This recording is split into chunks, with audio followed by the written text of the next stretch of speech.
It was a rainy evening in Seattle, USA. The city lights flickered through the fog, turning every street into a river of blurred gold. Inside a small apartment on the corner of Maple Street, a woman stood silently before a cracked mirror.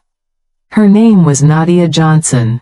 The lamp beside her cast a dim glow across her face, deep, dark, and breathtaking in its quiet strength.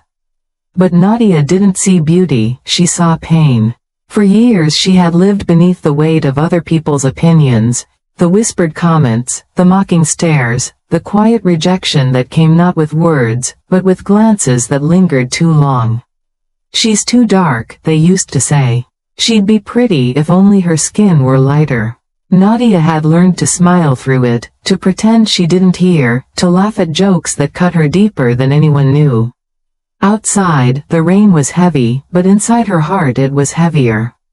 She reached out and touched the cracked mirror, her fingers trembling as her reflection blurred behind a thin film of tears. "Why does my skin bother them so much?" she whispered to herself, her voice breaking like the rain against the glass. The room felt colder, smaller, as though the walls themselves were closing in, echoing her question back at her. She could hear the storm outside, the thunder, the wind, the lonely rhythm of raindrops sliding down the window, and in that sound, she felt something strange. A kind of reflection, as if the world was crying with her. Her mind wandered through memories, the little girl who once dreamed of being loved just as she was, the young woman who believed love could outshine judgment, the wife who thought marriage might heal old wounds. Each version of herself looked back at her now through that broken mirror, silent and tired. She closed her eyes and breathed deeply, the air thick with the scent of rain and regret.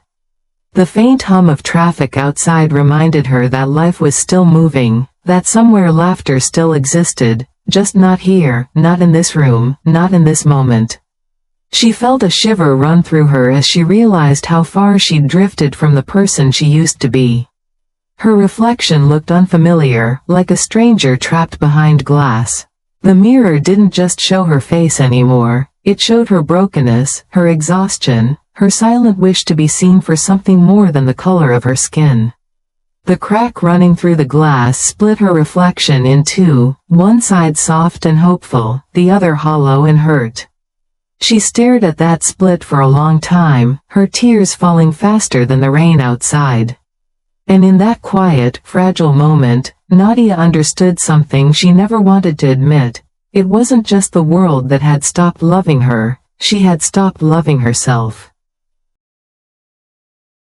In the months that followed, the soft glow of Nadia and David's love began to dim, not with thunder or shouting, but with something quieter, a slow erosion of kindness. At first, it was almost invisible, hidden between the small pauses in their conversations, the unspoken distance at the breakfast table. David still smiled, still said he loved her, but his eyes had begun to drift, not in longing, but in avoidance. He stopped touching her hand in public. He stopped introducing her as his wife with pride. When friends visited, Nadia noticed how he would change, how his voice grew louder, his laughter forced, as if he needed to prove something. Once, at a company dinner, one of his colleagues joked, "David, man, your wife's skin shines darker than the night." The table laughed. Nadia froze. Her heart thudded painfully, her throat tightening. She waited for David to speak up, to defend her, to tell them to stop, but he didn't. He just smiled awkwardly and said, "Yeah, she's unique." That word stayed with her the entire night. Unique, as if she were an object, something to be explained or excused. When they got home, she tried to talk to him, her voice trembling. "Why didn't you say anything?" she asked. He sighed, rubbing his forehead. "Nadia, it was a joke. Don't make it a big deal." That night, she lay awake long after he fell asleep, staring at the ceiling, wondering when love had turned into endurance. The next morning, David left early for work without saying goodbye. Days became a routine of silence. They spoke only when necessary, about bills, groceries, appointments, never about feelings. The house that once echoed with laughter now felt like a museum of memories, quiet and cold. Sometimes Nadia would walk past the mirror and catch a glimpse of herself, but she barely recognized the woman looking back. She wore the same face, the same skin, but her light had faded. When she smiled, it didn't reach her eyes. The mirror became her only listener, a silent witness to every unshed tear. Then came the small cruelties. He'd criticize her clothes, telling her certain colors didn't suit her tone. He'd suggest she stay home instead of meeting his friends because, as he said, they don't really understand people like you. People like you. 3 words that tore through her like glass. She began spending more time alone, in the kitchen, on the balcony, anywhere but near him. When he came home, she'd hear the door open and her heart would tighten, unsure whether she'd meet the man she once loved or the stranger he was becoming. And when he did speak, it was only to correct her, how she cooked, how she cleaned, how she overreacted. Favorite meals, kept loving him harder as if her love could wash away his discomfort.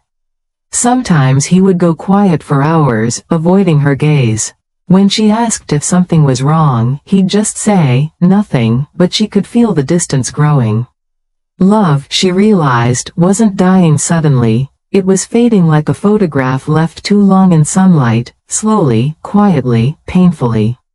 Yet, every night, she still reached for him, hoping to feel the warmth that used to be there.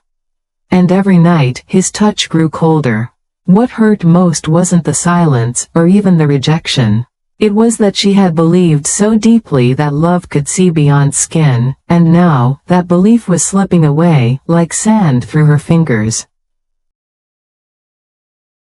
2 years earlier, life had looked so different for Nadia Johnson. The same rain that now brought her sorrow had once been the soundtrack to her dreams. She was younger then, full of quiet hope, working long hours at a coffee shop near downtown Seattle. That's where she first met David Thompson, the man who smiled like sunlight breaking through clouds. He wasn't like the others, or so she thought. His words were soft, careful, curious. He complimented her laugh, the way she listened, the way she carried herself with quiet dignity. For the first time, someone looked at her without flinching, without comparing her to someone else. When he said, "You're beautiful," she wanted to believe him, not because she'd never heard it before, but because this time it sounded honest. Weeks turned into months. Coffee dates became late-night talks, and late-night talks became promises. David told her he didn't care about color, that love was beyond skin. And she believed him, because love always begins in belief.